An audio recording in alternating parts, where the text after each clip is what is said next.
Okay, so first up we have the chest activation.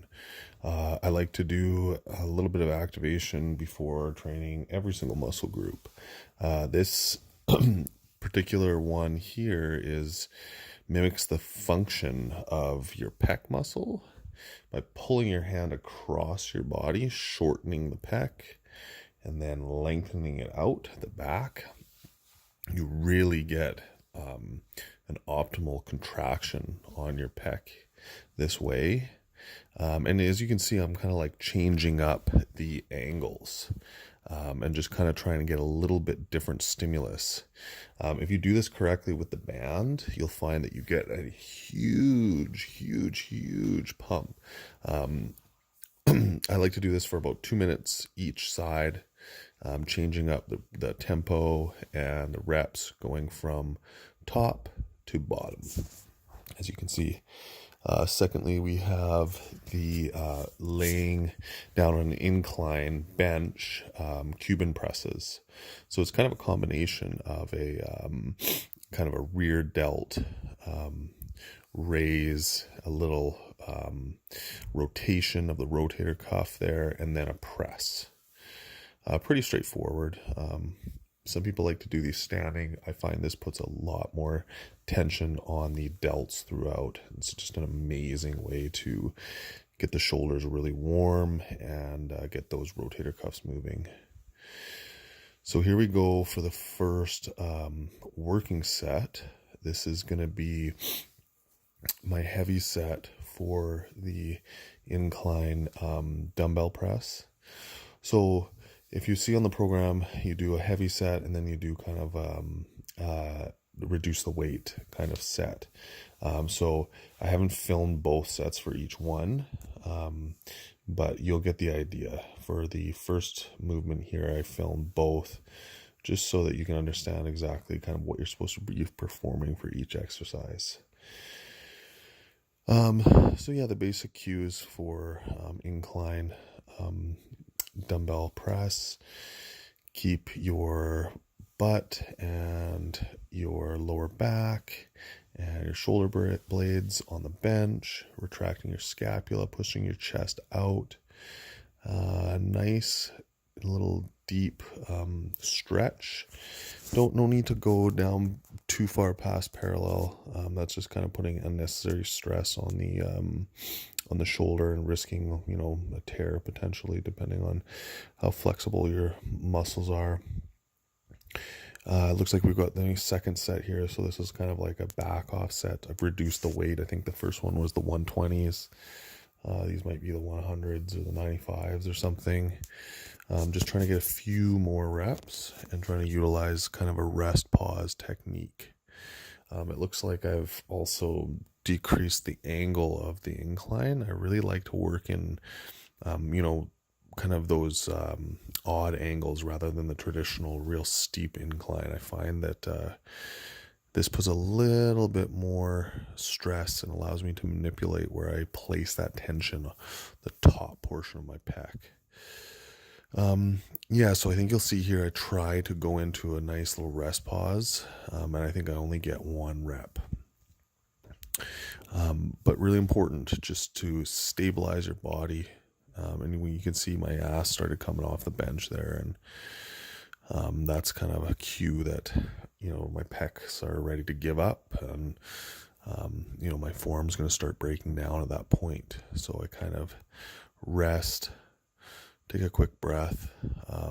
Not really enough, obviously, because there's just nothing left in the tank here, but 15 good breaths potentially is a maximum rest pause. So sit up, take a max 15 breaths, and then go and try and bang out some more reps. Here we go for one of my favorite fly motions to target the pecs. We have a seated cable fly, but what I do have here is the foam roller behind my back. By putting this there right along my spine, it allows you to stretch your scapula back even farther than you would if the bench was there actually physically getting in the way. So as you can see, I've retracted, depressed my scapula, then started the fly motion. And I'm really focusing on getting that big squeeze at the back and then a nice short contraction. And this is kind of, as you can see, the cables are set slightly lower than my shoulders. So I'm pulling up, towards my upper clavicle, putting a little more stress on that upper chest, because there's no one that ever said they had too big of an upper chest. And here we go into my rest pause. Okay, took a little quick few breaths, knocked a few more reps out. The second set is going to be the one arm. I really like to train unilaterally because it really, really allows you to focus and just hit what you're trying to hit. As you can see, a nice and slow 4-second rep count. And then I'm kind of mimicking what I did earlier with the activation as I'm pulling, across, upwards and across. That's where the tension's going. This is an extremely effective way to train. Just sitting there and allowing yourself to think rather than just to go through the motion of moving weight. As you can see, it's just only the joint is here at my shoulder. I'm retracted, I'm depressed. I've got the thing behind my back, which is allowing for a deeper stretch. And I'm just going ahead and just moving that weight along by contracting my pec.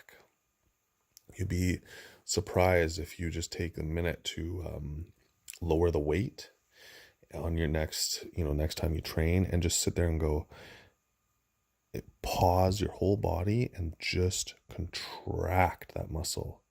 You'll be surprised at how much harder it is to move that weight if you can allow yourself to isolate and really focus on the muscle that you're trying to train. And that's what I was practicing here with the slow negative. The burn is just insane. When you train in this manner and you really train with intent, focusing on a muscle, you can see that the movements look a little bit different. And there's a time and a place for all types of training like this. Sometimes it's time to move some heavy weight, and to utilize some other muscles, and sometimes it's time to isolate.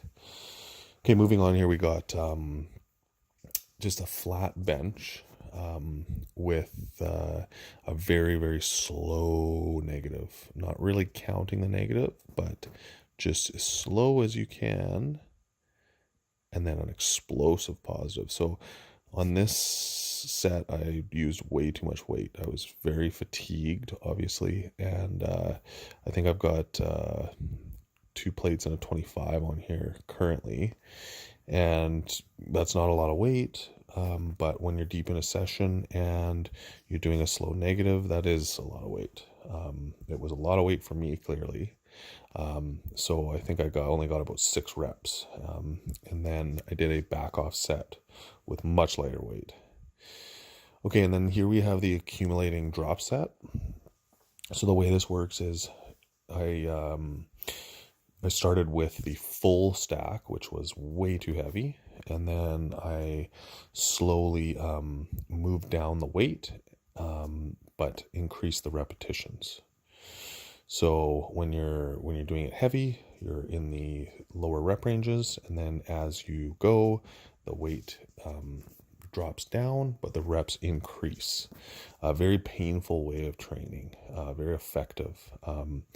But this is a good learning tool here, because I definitely did not choose my weights properly. My chest was completely full, completely pumped, already in pain, and I started out at too heavy a weight. So it's really, really important to keep yourself in check, make sure that you're not ego lifting. Like, ego lifting gets you absolutely nowhere. This set here is a perfect example of an ineffective set, because I just was way too exhausted too early on in this set. So use that as a teaching tool. Even I make mistakes. I'm always trying to learn. I'm always trying to, figure out my own body. And sometimes when you're deep in a session, you have to learn through experiencing it. But nonetheless, this was a brutal set. It's an absolutely amazing way to finish off the chest portion of this training session. I think I just went to just complete utter exhaustion here, and as you can see, my the ass sweat stain is accumulating as well, which is always a good look and always a good sign. Yeah, so I think this will wrap up the chest portion. And then after this, we're going to go into the triceps with a few activation and warm-ups. Warming up for the triceps is very important. I don't think you'll ever meet someone who's a serious bodybuilder or someone who's serious about training, who has decently sized arms, who doesn't have some sort of elbow pain. It's really hard to avoid. The way that we do that is by warming up properly and also practicing perfect rep execution. The more stable you are throughout your range of motion when training anything involving your elbows, the healthier the joint is going to be over time. So here we go. We've got I think this is in the wrong order. It should be the kickbacks, but first we've got the banded press downs. And as you can see, I'm just playing around with the different angles, right? I'm upright, I'm bent over. I'm just trying to kind of activate and, stimulate those triceps and warm up my elbows and from all the different angles. I've just got the red band here. This isn't a lot of tension, but, do this for, 1 to 2 minutes, a few times, and your triceps will get nice and fired up. This one right here, the cues on this are to use a thumbless grip and really just let the weight hang in your hand and just allow those triceps to push that weight up. This one, if anything, I would say this isn't much of a, stimulation to the tricep, but it really gets everything firing. Like for me, I can just feel my tricep working so well. That's why I chose this as an activation. This right here is what I would say is the perfect activator for the triceps. And here we go. We've got a set. This looks like a back off set for the close grip with the Smith machine. I love doing these on the Smith machine because it just offers such a good pathway. Just allows that load to maintain right through the strength curve. And then we're moving on. We have our stretching exercise for the triceps. This one is just overall just such an amazing exercise. Play around with the incline of the bench so that you can hang your arms back, right? That's the real cue. That's the real point of this exercise. Get those triceps. When the tension starts, your arms should be hanging backwards. And then right at the bottom, you can see that my elbows will move back 2 or 3 inches. And that is just putting that extra stretch right there on the triceps. It's just a really, really effective way to make sure you're just annihilating those triceps. Squeeze it at the top and then allow that weight to pull back at the bottom. One of my favorites for sure. And then this one we've got as a nice little finisher, the incline tricep rope pushdown superset with the overhead bent over tricep extensions. This will absolutely, for most people, this should get your triceps just screaming. Just the, hitting that outer head, and then going right into hitting the long head with a nice stretch on the secondary portion of this little superset is just amazingly effective. Yeah, so that's going to be the end of this session. Really, the takeaways from this session should be to allow yourself to really experience what it's like to use that rest pause technique, and really focus on the stretching between sets. That's really important to get those muscles stretched out, get them activated, get them actually working. So yeah, please follow along, like and subscribe, and try my workout out, and let me know how you liked it. Thanks for watching, guys.